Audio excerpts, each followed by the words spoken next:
Welcome back to the channel, everyone. Today we're going to be talking about how to use your cabinet touch-up kit. Now, this will come with your project. Everybody gets one that does a remodel with us with new cabinetry. And the biggest thing is to make sure that you don't throw this little guy away. So when you just move all your stuff in, it's really easy to forget about it and just say, we won't need that. This is for a year down the road when you accidentally put a ding or a nick in your cabinet. This will allow you to easily repair it and get you back to basically normal. One thing I will say about the touch-up kits is it's a little bit easier to blend some of those blemishes that happen with a stained cabinet as opposed to painted. A paint is just a much more uniform, solid surface, so any inconsistencies, they're just going to stick out a little bit more than on a stain because most of those stains, they're on wood, right? You can see a grain pattern of some kind. There's more variation in it. But we're going to look at how to fix some very basic type of damages on a painted door. And the same is pretty much going to apply to stains. So we've got our setup here, and we're just going to be using the back of one of our showroom doors. You can see it's still got the hinges on there.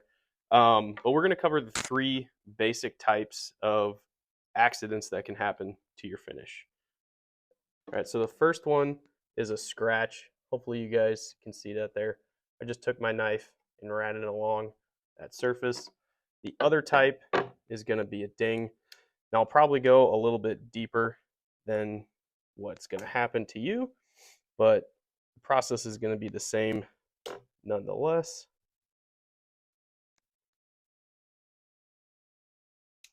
And we've also got marks. So I've got a little bit of pen discoloration here. This could happen not necessarily only with like an ink or something like that. This could be food. This could be another paint. Maybe you paint your walls later down the road and you just get a spot that you can't get off. But these are the three most common types of damages that we see.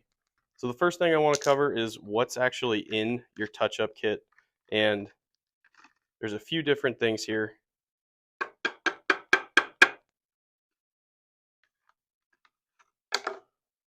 You've got a color stick, which is kind of like a crayon, sort of like a putty type material. You've got a paint touch-up pen. This is going to look like a marker. It's going to have a little ball bearing inside of it to mix up that paint color because it'll settle over time. And it's got a tip that you have to push down to activate it and let that paint come out. You've also got it's basically like kind of like a gritty sponge material. It's not like sandpaper where it's going to strip the finish of anything, but it's got a little bit of grit to it to help you kind of buff out some of the surfaces. And you've got this little scraper in there. You could use a credit card, if you lose this. Same with this one. You could use a sponge if for some reason you took those out of your kit and you lost them. All right, that first one we're going to look at is the ding. So this guy right here. And what I like to do with dings, first you want to start out, you want to clean it out as best as you can. You just don't want any loose pieces sitting in there that are going to kind of pop out when you start working on it. So get that guy cleaned up, and then I usually start with the fill stick. What I want to do is I just want to rub it back and forth on that ding until it starts to fill up that void.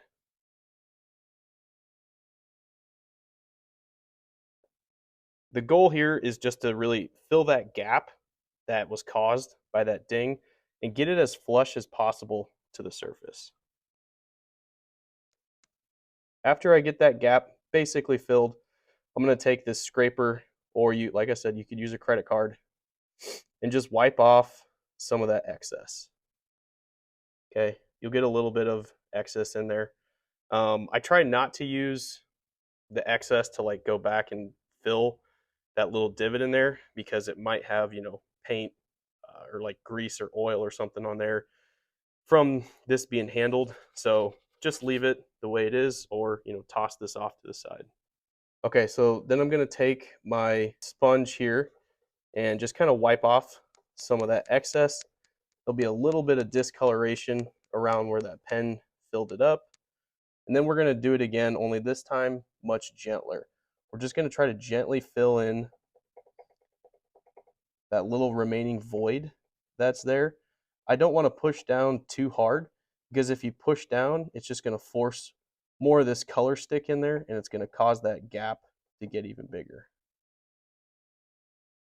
And you can change directions with how you fill it. Maybe a circular motion, just to try to get it filled in and level with the surface. Then repeat that same process, scrape off the excess.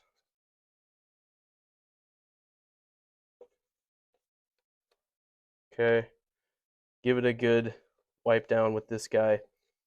If you're really brave, you can use a really high grit sandpaper. Most of the time it's going to be unnecessary unless you just really crazy fill this thing up. All right, the next thing I want to do is not actually jump right in to using the pen. These things, after they sit for a while, can be a little bit tricky.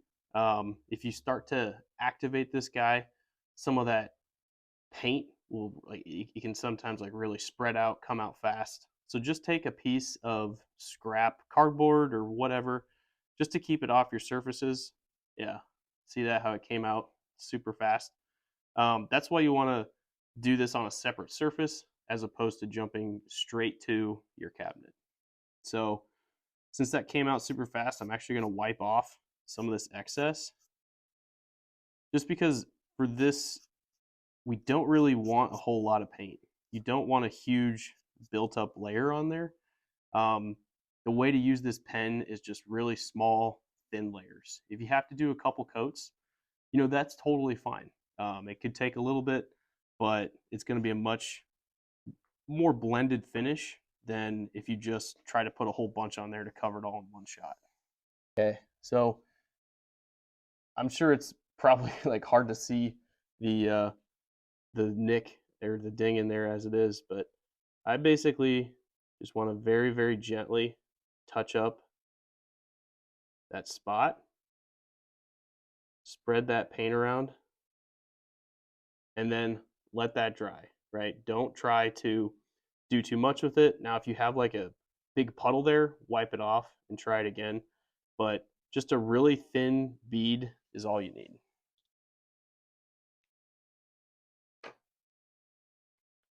Okay, while that's drying, let's move on to the scratch. Now, this is a pretty deep scratch. I pushed pretty hard with my knife, but the process is going to be very similar to that ding that was there. First, I want to just try to clean up some of the excess that's there, some of the frills that are left by that scratch.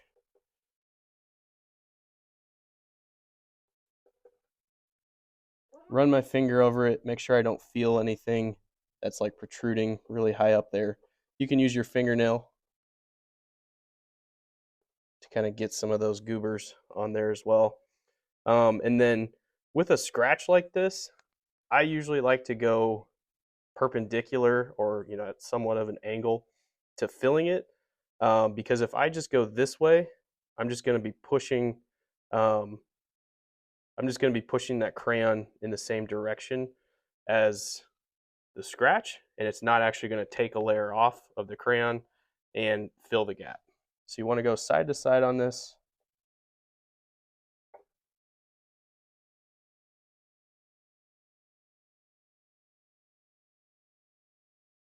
Take your time. You don't need to push crazy hard, just enough force to start seeing that crayon come off and fill that void.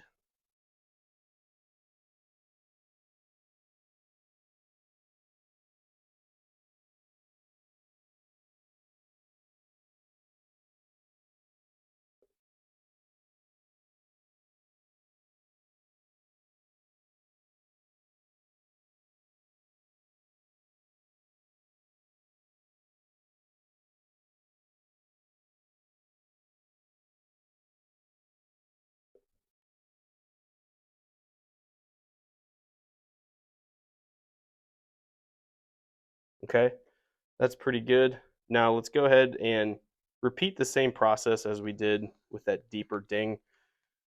We want to remove the excess.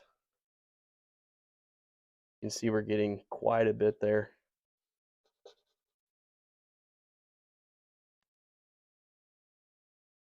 All right, and then come back with the sponge. Give it another good wipe down.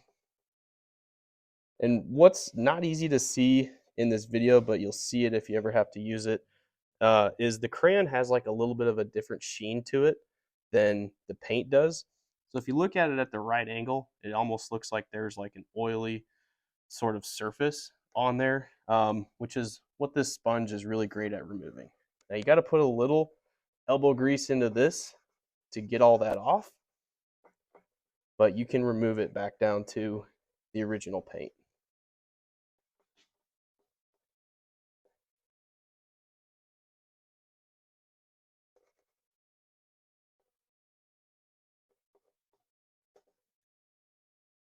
All right, we're looking good. So then just go back, repeat that same process, fill it in diagonally.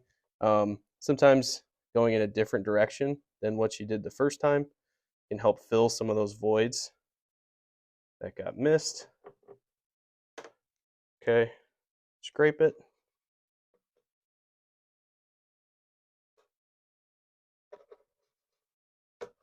Your sponge to get the sheen off of there. All right, and that's basically all you need to do for scratches. Um, if the finish is really noticeably different, you can throw in the pen in there, try to touch it up a little bit more. With the scratches, I'm a bigger fan of just sticking with the crayon. It's a lot less messy. Third one, we're going to look at this discoloration spot. And what's tricky about these is sometimes that discoloration can kind of bleed out into some other areas. So sometimes you'll get lucky and you can just use the Brillo Pad right away, and that'll get a lot of it off. You know, definitely you can use a little bit more force with this because it's meant to not damage the actual paint surface. And I feel like if I worked on that for like another good solid minute or two, I could probably get that back down to bare paint. But just to show you a little bit quicker way to get through this, this is 320 grit sandpaper, and I don't want to push very hard on this. This has a paint and a catalyzed finish on it, so it's really hard, but you don't want to put too much pressure on this so that you end up scratching it. So just very, very gently.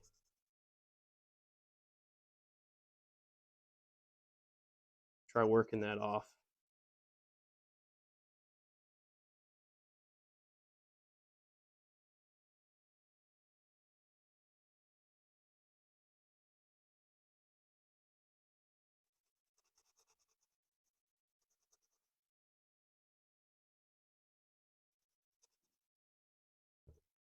Okay.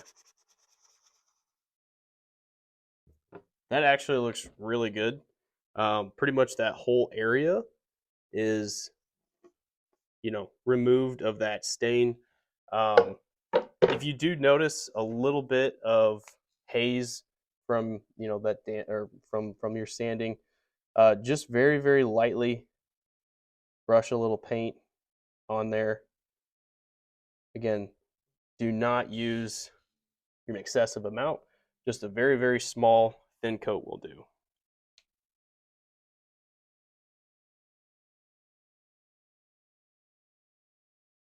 All right, and that's pretty much it. One thing to note about touch-up kits is it is not going to return your cabinets to absolutely perfect factory finished state. The goal of a touch-up kit is just to basically divert your attention away from that problem spot, right? It's not taking it back to the factory, respraying it, or just completely replacing a component. You're essentially touching it up or covering it up so that it doesn't bother you and you don't see it on a day-to-day. Thanks for watching. If there's any cabinetry or kitchen remodel tips that you guys would like us to dive into, leave us a comment and we'll make a video on it.